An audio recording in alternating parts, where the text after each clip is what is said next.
আসসালামু আলাইকুম। সাথী লাইজু টিভি চ্যানেলে আপনাদের সবাইকে স্বাগতম। আশা করছি সকলেই ভালো আছেন। আজ আপনাদের জন্য দারুণ স্বাদের পটল রান্না নিয়ে হাজির হয়েছি। আশা করছি সকলের ভালো লাগবে। এখানে আমি পটল নিয়েছি। পটলটা কিছুটা খোসা ফেলে দিয়েছি, কিছুটা খোসা রেখে দিয়েছি। এবার ছুরির সাহায্যে আমি এগুলো ফেলে নিব, যাতে মশলাটা এর ভিতরে ভালো করে ঢোকে। এভাবে আমি সবগুলা ফেলে নিব।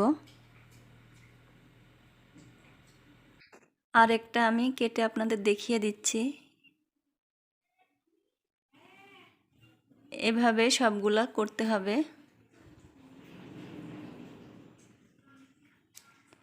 এবার দিয়ে দিব হাফ চা চামচ লবণ, দিয়ে দিব হাফ চা চামচ হলুদ গুঁড়া। এবার ভালো করে হাত দিয়ে মেখে নিব।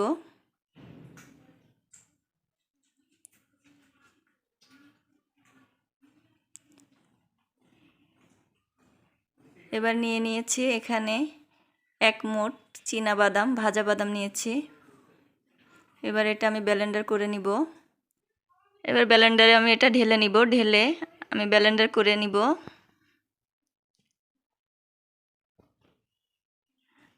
ব্লেন্ডার করে নিয়েছি। আর এখানে নিয়েছি হাফ কাপ লিকুইড দুধ। এটা দিয়ে আমি একসঙ্গে আবারও ব্লেন্ডার করে নিব।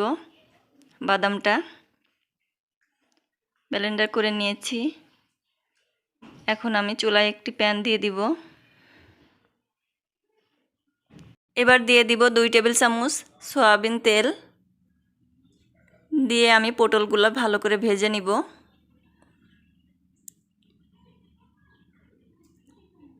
নেড়ে চেড়ে ভালো করে ভেজে নিতে হবে। ভাজা আমার প্রায় হয়ে এসেছে। এখন আমি এটা নামিয়ে নিব। এই যে নামিয়ে নিয়েছি। এখন আমি কড়াইতে আরও 4 টেবিল চামচ তেল দিয়ে দিব। এবার দিয়ে দিব হাফ কাপ পেঁয়াজ কুচি। কুচি দিয়ে ভালো করে নেড়ে ভেজে নিব।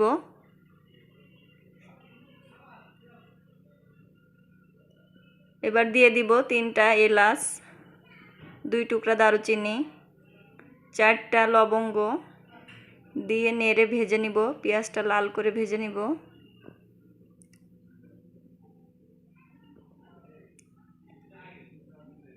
পেঁয়াজটা লাল হয়ে এসেছে। এবার আমি দিয়ে দিব 1 টেবিল চামচ পেঁয়াজ বাটা, হাফ চা চামচ আদা বাটা, হাফ চা চামচ রসুন বাটা দিয়ে ভালো করে মিশিয়ে নিব। মিশিয়ে একটু ভেজে নিব। এবার দিয়ে দিব হাফ চা চামচ হলুদ গুঁড়া, হাফ চা চামচ ধনিয়া গুঁড়া, 1 চা চামচ মরিচের গুঁড়া দিয়ে ভালো করে নেড়ে মিশিয়ে নিব। এবার দিয়ে দিব হাফ চা চামচ লবণ, দিয়ে দিব 1.5 চা চামচ ভাজা জিরে গুঁড়া দিয়ে আমি ভালো করে এটা মিশিয়ে নিব। মিশিয়ে কিছুক্ষণ ভেজে নিব। চুলার আঁচ আমি লোতে রেখেছি। এখন এটা ভালো করে ভেজে নিয়ে এবার কিছুটা পানি দিয়ে দিব। পানি দিয়ে নেড়ে ভালো করে কষিয়ে নিব।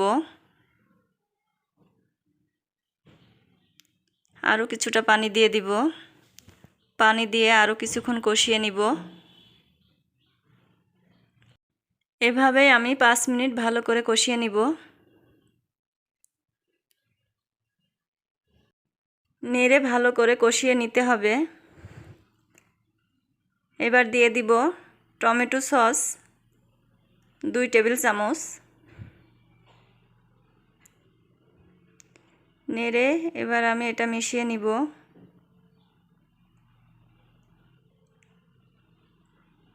মেশানো হয়ে গেছে। এবার আমি ভাজা পটলগুলা দিয়ে দিব। দিয়ে ভালো করে নেড়ে মশলার সঙ্গে মিশিয়ে নিব। এই পটল রান্নাটি যদি আপনারা কখনো না করে থাকেন তাহলে একবার বাসায় ট্রাই করবেন। আশা করছি আপনাদের অনেকটা ভালো লাগবে। এবার আমি ঢাকনা দিয়ে ঢেকে দিব 5 মিনিটের জন্য। 5 মিনিট পর ঢাকনাটা তুলে এবার আমি ভালো করে নেড়ে দিব।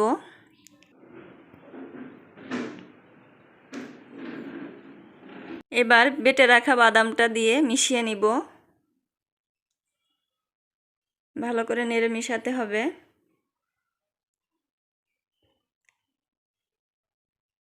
মেশানো হয়ে গেছে। এবার কিছুক্ষণ আমি ভালো করে কষিয়ে নিব।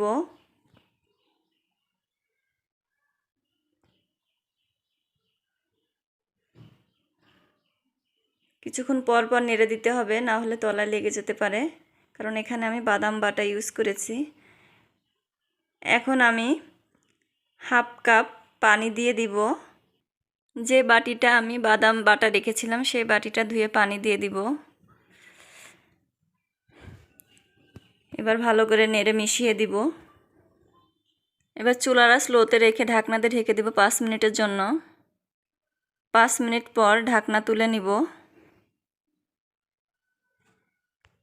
তুলে একটু নেড়ে দিব।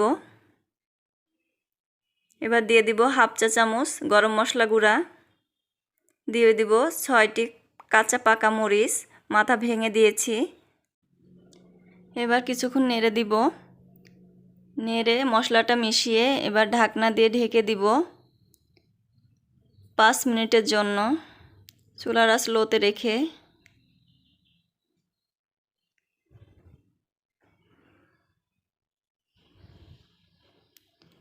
রান্না আমার প্রায় হয়ে এসেছে। এইভাবে পটল রান্না করলে বাচ্চারা খুব সহজে খেয়ে নেবে, বড়দেরও খুব ভালো লাগবে। আপনারা একবার হলেও বাসায় ট্রাই করবেন, আশা করছি আপনাদের ভালো লাগবে। এখন আমি চুলাটা বন্ধ করে দিব। চুলাটা আমি বন্ধ করে দিয়েছি। দেখুন এখনও কিছুটা বাবুল উঠতেছে। এখন আমি নেড়ে দিব। নেড়ে এখন আমি এটা নামিয়ে নিব। হয়ে গেল আমার অসাধারণ পটল রান্না।